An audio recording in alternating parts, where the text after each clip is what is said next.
अभी पकौड़े खा के जाना, पकौड़े तैयार हैं। आओ आओ पकौड़े खाओ।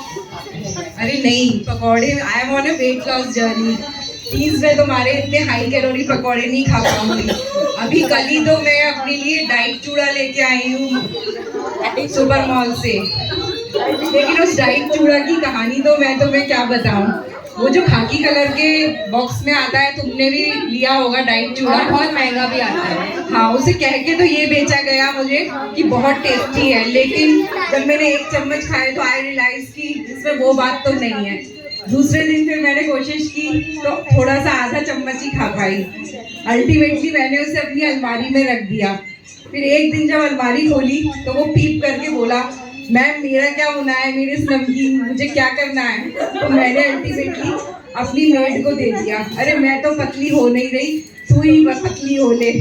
पर पॉइंट इज मेड ने लिया या फिर उसने भी किसी और को दे दिया? मेड भी किसी और को दे गई। कौन खा पाएगा ऐसा डाइट चूड़ा, आजकल जो सुपरमार्केट्स में भरा पड़ा हुआ है। मुझे लगता है जो भी फूड नहीं बिकता है उसे सुपर फूड बना के सुपरमार्केट में बेच देते हैं। सुपर फूड के नाम से वो बिकने लग जाता है। देखिए यहाँ पे किसी का भी नाम लेंगे हम, कोई बुरा नहीं मानेगा, ठीक है? प्रॉमिस करो सब लोग। बुरा ना मानो, होली है। हाँ, बुरा ना मानो, डीजे है। वेट लॉस का तो भूत मुझे भी चढ़ा।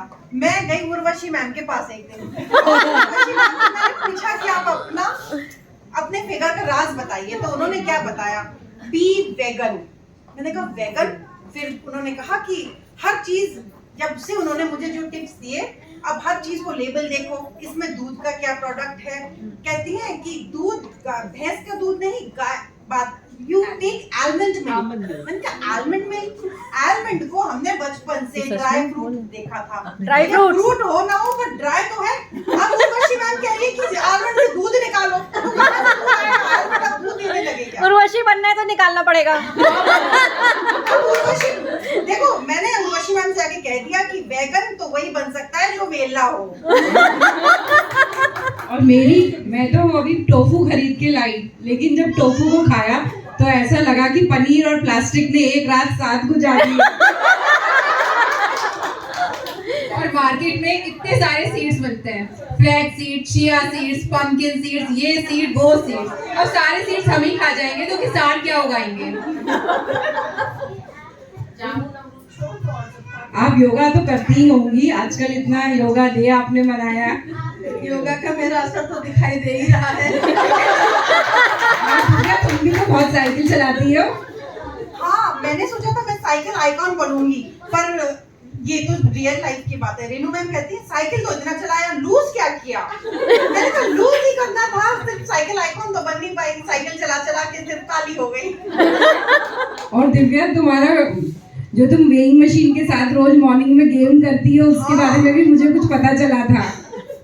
वेइंग मशीन पे मैंने सुना कि वेइंग मशीन पे पहले हम सुबह सुबह खड़े होते हैं, फिर ये भी रियल है, सुसु करके आए, फिर भी कम नहीं हुआ, फिर यार चाय पी के जरा और फ्रेश हो ले, फिर वो भी कराए, नंबर 2 भी कराए, नंबर 1 भी कराए, फिर भी नहीं हुआ। फिर देखा कि क्या कपड़े पहने हुए, क्या पजामा थोड़ा सा हैवी लग रहा है, फिर अरे घड़ी और कड़ा भी पहना हुआ है, वो भी उतार दिया।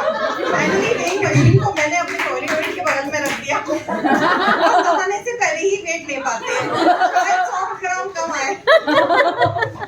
और yoga, hot yoga, power yoga, ये योगा का तो हमने, अंग्रेजों ने वो हाल किया है जो हमने उनके पिज्जा का कर रखा है, देसी पिज्जा। और रेखा जी, आपके काढ़े का क्या हुआ जो आप रात में सौंफ, जीरा सब गला के रखती है और सुबह जो काढ़ा पी रही है, क्या उस काढ़े से आपकी कुछ मेटाबॉलिज्म बढ़ी? मेटाबॉलिज्म बिल्कुल नहीं बढ़ी, बट काढ़े से मेरा मुंह का स्वाद जरूर बिगड़ गया है। और सुना है आप ज्यादा पॉटी में बैठी रहती है। फाइनली मैंने सोचा कि भैया अब जिम ज्वाइन करते हैं।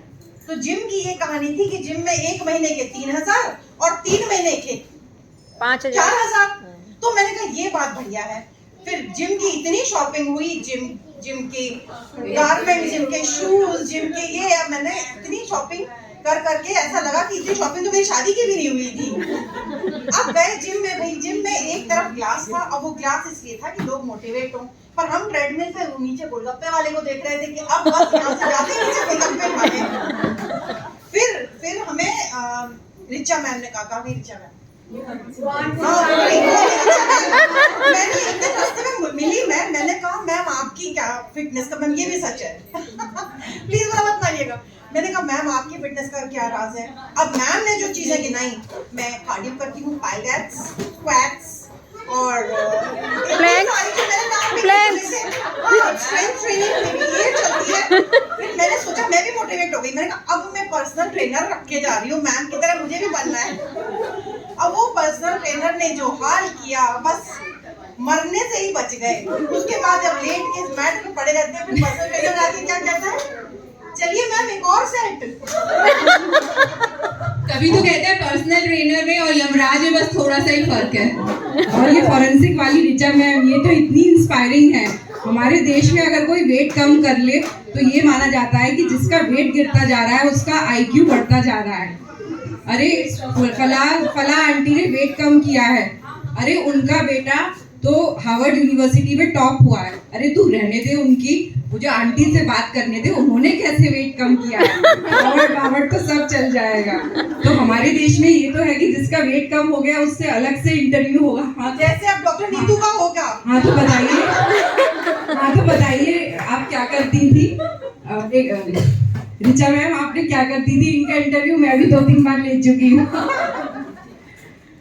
और एक नया सुपर फूड सबका फेवरेट मखाना किसने खाया है सबने खाया है सबने खाया है मखाना एकदम डिलीवरी पे खाया होगा सबने आई एम श्योर। मखाने का एडवर्टाइज मलाइका अरोड़ा खान करती है मखाना भी बेचारा सोचता होगा मैं KRK से SRK कैसे बन गया। पहले के जमाने में मखाना सिर्फ वैष्णो देवी के प्रसाद में आता था या डिलीवरी के बाद लेडीज खाती थी और वैष्णो देवी के प्रसाद में भी हम सिर्फ ड्राई फ्रूट्स निकाल के खा लेते थे मखानों की तरफ कोई देखता भी नहीं था। और आजकल इतने सारे फ्लेवर्स ऑफ मखाने आ रहे हैं पता नहीं कौन से।